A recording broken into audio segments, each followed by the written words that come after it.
Welcome to the Let's Riff on the Muhammad movie. A disclaimer is in order before we start. I did not make this film, nor do I own the copyrights. They belong to Badar International and Ridgecrest Animation Corporation. I also do not make any money for doing this. I am simply a nameless nobody on YouTube with a desire to teach people about the true Islam, using this movie as a handrail. Thank you and enjoy. Well, dudes, not too long ago, I stumbled across something that I thought was impossible to find. A propaganda film more contrived than Ferngully. Yeah, I know. How do you do that? But apparently, our friends at Badar International and the Islamic Research Society found a way and made a movie about their prophet, the founder of Islam, Muhammad. Now, it just so happens that I've been doing a lot of research on Islam over the past year, ever since they first began planning that Victory Mosque where the World Trade Center once stood. I've learned a lot in that time, both through independent research and in listening to Craig Wynn's online audiobook at prophetofdoom.net. So, while I'm not an advanced scholar on Islam, I do have enough intermediate knowledge to provide an enlightening and entertaining commentary on the movie we're about to watch. Stick around if you've got a couple of hours to burn, or if you want to learn why this mysterious religion seems to attract so many terrorists compared to every other one on Earth.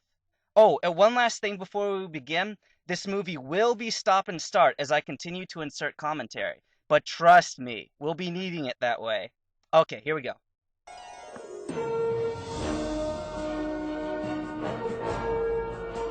One of the first things you're going to notice is that this is a cartoon movie designed for the eyes of children and their parents. These guys probably viewed some Disney classics and thought, wow, this is pretty popular in English-speaking countries. We should do that. It makes for a decent emotional argument. In fact, appeal to emotion is about all this movie will do, since apart from lying, it's all they can do. Oh look, it's Agrabah!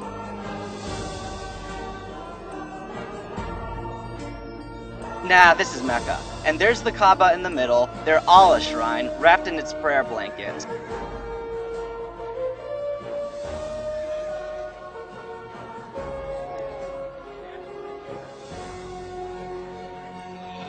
Aw, how cute, a little girl with a little lamb. See what I mean about emotional appeal? But in the real world, she might have been stoned for not wearing a burqa in public. So the little girl wants to sell her lamb for her first ever allowance, but they run across a cripple who needs help. The movie instantly depicts Muslims as generous and gracious people thanks to the Islam they practice. To prove it, they have the man recite a verse from the Quran. Siham! Papa, where are you going? We can't just leave. We have to take care of this man first. But what about Bashu? Remember what the Quran teaches about charity, Siham. For those who give in charity and loan it to Allah, a beautiful loan, it shall be increased many-fold. It shall be increased many-fold. Mind you, their idea of charity is forcing a tax upon everyone living in a country dominated by Islam. If you're a Muslim, this is called the zakat tax. If you're a non-Muslim, it's the more expensive jizya protection tax. The latter tax works sort of like the mafia's protection fee, which protects you from them. But let's forget about the tax for a moment. The wording is charity to Allah, not to the lame and poor as depicted here, but to whatever agenda the tyrannical dictator of the region chooses to establish through the name of Allah. Technically speaking, it could possibly turn out to be a worthy charity as we Americans know it, if the guy in charge is good. But if he is a follower of the example of the Quran, this is highly unlikely. We'll get more into that later, though. Back to the movie. We don't live by that. Well, then we're no better than the people who used to rule this city.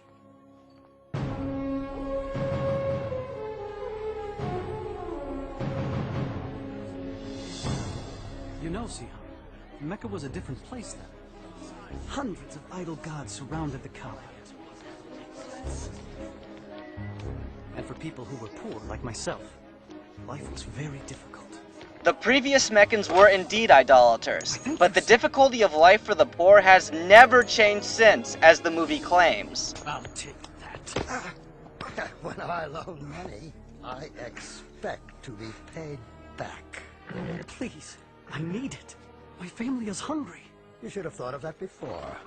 You know, the guy on the horse makes a valid point, albeit after the fact. If you don't have the money to support a family, starting one anyway is very irresponsible. At least Aladdin hadn't willingly burdened himself and others with extra mouths to feed when he stole. Welcome to Mecca! You've all traveled so far. Remember, be generous in your offerings. Very generous. And the gods will bless you. The movie makes it perfectly transparent that this guy is supposed to be the sweet-talking, money-grubbing evil dude. But how, pray tell, is what he said any different than, give charity to Allah and He will bless you? The movie will explain in a moment that the gods are just a means to money, and therefore the Kaaba custodians know that they are exploiting the public with a scam. So this movie's primary objective is to convince the audience that Allah isn't a scam like the Kaaba Inc., even though they sound virtually the same right now in what little we've learned. Let's go on. What? Oh, great and holy Shazar. Now I've given you everything I own. You're paid to polish, not to pray, Sumaya. It's the pilgrimage season. I want these gods to shine. Oh, Mecca, thy name is kindness, and thy virtue is like a flower in full bloom. I paid you. Now give me the answer. Patient Suhail. The prophecy of the divine arrows cannot be rushed. Oh. Well chosen, Suhail. Go ahead with your scheme to cheat the sword maker, for the arrows say you won't get caught. Indeed. Thief! Ah, you've a good eye for slaves, Maya. Please, set me free. Please. I'll take him. Halal. Remember this. They can whip your body, but your soul is free. It belongs to no one. I'll bet this last part is hitting the southern audience pretty hard. You've probably noticed by now that, in the midst of the idolatry, there is chaos. Thievery, witchcraft, slavery, poverty, all before Muhammad implemented Islam. Whether or not it was actually this bad, the movie is setting us up to ultimately conclude that Muhammad made everything better. You probably already know this subconsciously, but I insert pauses in the movie to break the spell of emotional appeal and to provoke critical thinking. I try not to talk for too long though. Let's go on. You! Out of the way! Throw them again, boy. Remember, lose, and you become my slave.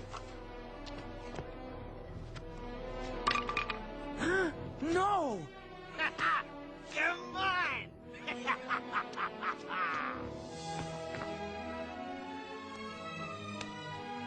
Thank you. Get up and get out of here! Look at all these people. The most successful pilgrimage in years. Good thing the gods are here in Mecca. Some of these pilgrims aren't too bright. They're paying twice what the goods are worth. Ugh, listen to these guys. The only way they could have possibly been more generically evil is if a thunderclap followed their laughter. Cruella de Vil was a more subtle villain than them. Why not just give them devil horns and pitchforks right now? But never fear, the overtly evil people are about to be balanced by an overtly good guy. Muhammad's uncle, Abu Talib. No. It's true. We'd be stupid not to raise the price on everything. What has become of our charity?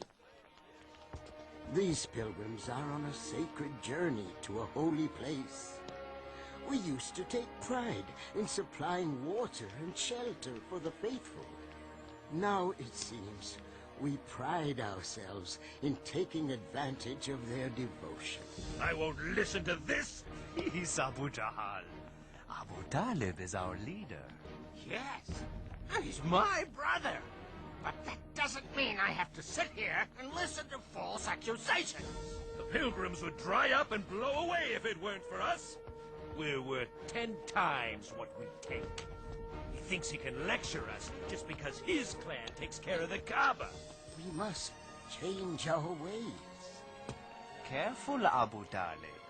Change can be dangerous. Little did Abu Talib know that the nephew he raised, Muhammad, peace and blessing be upon him. Oh my Illa, here we go. Get used to hearing this brain-dead, knee-jerk idiot praise to Muhammad every damn time his precious name is mentioned. English-speaking Muslims, I love you as people, but this bubble has to be burst. Here, I'm going to spoil something for you. Remember how I just listed thievery, witchcraft, slavery, and poverty as problems the movie attributed to idol worship? Muhammad was guilty of all of the above using his prop Allah. The Quran, by the way, is considered by Muslims to be the literal words of Allah. Thievery in Quran 59 verse 6. What Allah gave as booty to his messenger, he has taken away from them. For this you made no raid. Allah gives his messenger lordship over whomsoever he wills. Whatever booty Allah has given to his messenger and taken away from the people of the townships, that would be Jews, belongs to Allah and to his messenger. So take what the messenger assigns to you and deny yourselves that which he withholds from you. Look it up for yourself. Choose any translation you want. Witchcraft found in Islamic hadith, that is the words and deeds of the Prophet. This is not the Quran, but hadith accounts about Muhammad give Muslims context about the Quran that they otherwise lack, and they're considered sacred scriptures too. Bukhari, Volume 6, Book 61, number 536. When the Prophet went to bed, he would cup his hands together and blow over them, reciting surahs. He would then rub his hands over whatever parts of his body he could reach, starting with his head, face, and frontal areas. As for slavery, hell, I'll do you one better. Read Quran 33 verse 50. It not only casually condones having slaves, but explains what was allowed to be done with them. Depending on your presuppositions about Islam, you may or may not be surprised to see who, in the verse, is addressed by the name as the slave master. I won't bother with Islam and the problem of poverty in the Middle East. Just flip on the news any old day to check up on how abundantly Allah rewards the faithful.